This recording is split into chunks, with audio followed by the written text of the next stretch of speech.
So students, आज के lecture में हम लोग डिस्कस करने जा रहे हैं कि कैसे हम एड्रिनर्जिक एगोनिस्ट को क्लासीफाई कर सकते हैं। सो आपके बुक के अंदर जो कैटेगरीज दी हैं that are directly acting agonist, indirectly acting agonist और तीसरा हमारे पास आ जाता है mixed action agonist. So in mixed action agonist को हम लोग बाज बुक्स में इनडायरेक्टली एक्टिंग में भी इन लोगों ने ऑथर्स ने क्लासीफाई किया है, लेकिन मेनली जो हमारे पास अच्छी क्लासिफिकेशन है उसमें 3 कैटेगरीज ही आती हैं।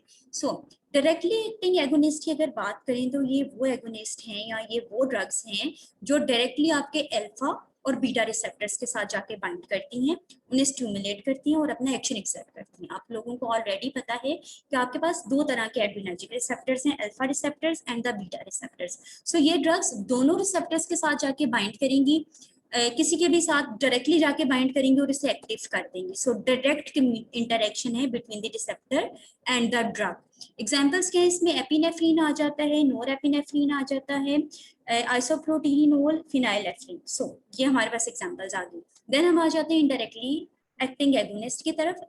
इनडायरेक्टली एगोनिस्ट वो ड्रग्स हैं, वो एगोनिस्ट हैं जो आपकी ये जो नोरेपिनेफ्रिन यहाँ से न्यूरॉन से रिलीज हो रही है उसकी रीअपटेक को इनहिबिट करते हैं, न्यूरॉन में वापस नहीं जाने देते, उसे इनहिबिट करते हैं भी तुमने वापस न्यूरॉन में जाके अपने वेसिकल के अंदर स्टोर नहीं होना बल्कि अपने साइनेप्स में रहना और कोई एक्शन एक्सर्ट करना है। सेकेंडली, इनडायरेक्टली एक्टिंग ड्रग्स क्या कर सकती हैं कि ये आपके ये जो स्टोरेज वेसिकल है इसमें से आपकी जो एपिनेफ्रिन है या कैटेकोलामीन्स है या न्यूरोट्रांसमीटर जो भी है इसको रिलीज करवाते हैं। सो ये एक इसका इनडायरेक्ट एक्शन आ गया। इसमें एग्जांपल्स हैं रीअपटेक इनहिबिटर्स की एग्जांपल आपके पास आ जाती है कोकेन एंड एम्फेटामिन। ये 2 ड्रग्स हैं जो हम आगे जाके डिटेल में भी अपने लेक्चर्स में डिस्कस करेंगे। देन हमारे पास आ जाता है mixed action agonist. Mixed action agonist के आपके पास जो एग्जांपल्स आ रही हैं दीज आर एफिड्रिन एंड सूडोएफिड्रिन। सो इसमें जो आपके पास एफिड्रिन है, दिस इज बेसिकली क्या चीज है? सूडोएफिड्रिन is a डायस्टेरोमर of ephedrine.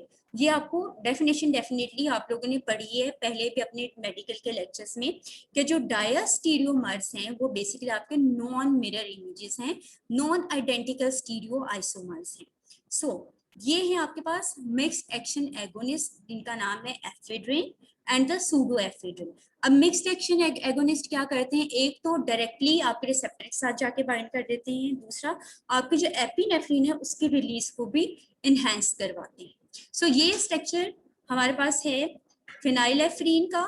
Then different दूसरे स्ट्रक्चर्स भी हम लोगों के पास आ रहे हैं that are norepinephrine, epinephrine and ephedrine.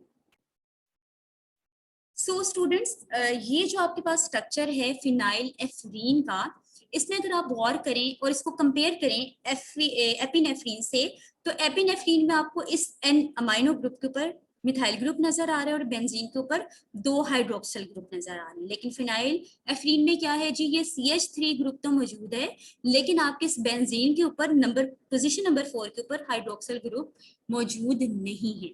Then जब हम नोरेपिनेफ्रिन की बात करें और इसको कंपेयर करें एपिनेफ्रिन के साथ, तो इस नोरेपिनेफ्रिन के ऊपर हाइड्रोजन ग्रुप है जबकि एपिनेफ्रिन के ऊपर CH3 मिथाइल ग्रुप है। सो अब आ जाते हैं एफिड्रिन की तरफ। एफिड्रिन में देखिए इस बेंजीन रिंग में ना पोजीशन नंबर 3 ना ही पोजीशन नंबर 4 के ऊपर कोई हाइड्रोक्सिल ग्रुप मौजूद है, जबकि आपके नाइट्रोजन के ऊपर CH3 ग्रुप भी, एडिशनली आपको यहाँ भी CH3 ग्रुप मिला। सो ये छोटे से डिफरेंसेस हैं जो आपको मेमोराइज करने पड़ेंगे। देन आइसोप्रोटीनोल के ऊपर आ जाते हैं, इस नाइट्रोजन के ऊपर आपके पास this is the isopropyl group, लेकिन बेंजीन के ऊपर दोनों हाइड्रोक्सिल ग्रुप मौजूद हैं। डोपामीन पे आ जाते हैं, उसमें भी दोनों हाइड्रोक्सिल ग्रुप मौजूद हैं, लेकिन जो आपकी नाइट्रोजन है दैट इज NH2। सो अब क्लासिफिकेशन पे आ जाते हैं डायरेक्टली एक्टिंग ड्रग्स पे और इनडायरेक्टली एक्टिंग ड्रग्स पे।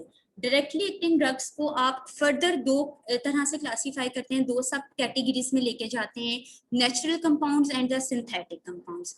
जो नेचुरल कंपाउंड्स हैं उनकी एग्जांपल है एपिनेफ्रिन, नोरेपिनेफ्रिन, डोपामिन, जो अल्फा और बीटा दोनों रिसेप्टर्स के ऊपर जाके काम करेंगे। सिंथेटिक कंपाउंड्स में हम लोगों ने फिर सब कैटेगरीज कर दी अल्फा एगोनिस्ट की और बीटा एगोनिस्ट की। अल्फा एगोनिस्ट की एग्जांपल क्या है जी? Phenylephrine, methoxamine, clonidine, xylazine, detomidine and medetomidine. So beta agonist example क्या आ गया आपके पास, आइसोप्रिनालिन, डोब्यूटामीन, साल्ब्यूटामोल, टरब्यूटालिन एंड क्लेनब्यूटेरोल। सो अब हम आ जाते हैं इनडायरेक्टली एक्टिंग ड्रग्स में, जिसमें आपके पास रिलीजर्स आ जाते हैं, रीअपटेक इनहिबिटर्स आ जाते हैं, मोनोमाइन ऑक्सीडेज इनहिबिटर्स आ जाते हैं। अब इसमें कौन कौन सी ड्रग्स आती हैं, रिलीजर्स के एग्जांपल हैं टायरामीन, एम्फेटामीन एंड एफेड्रिन।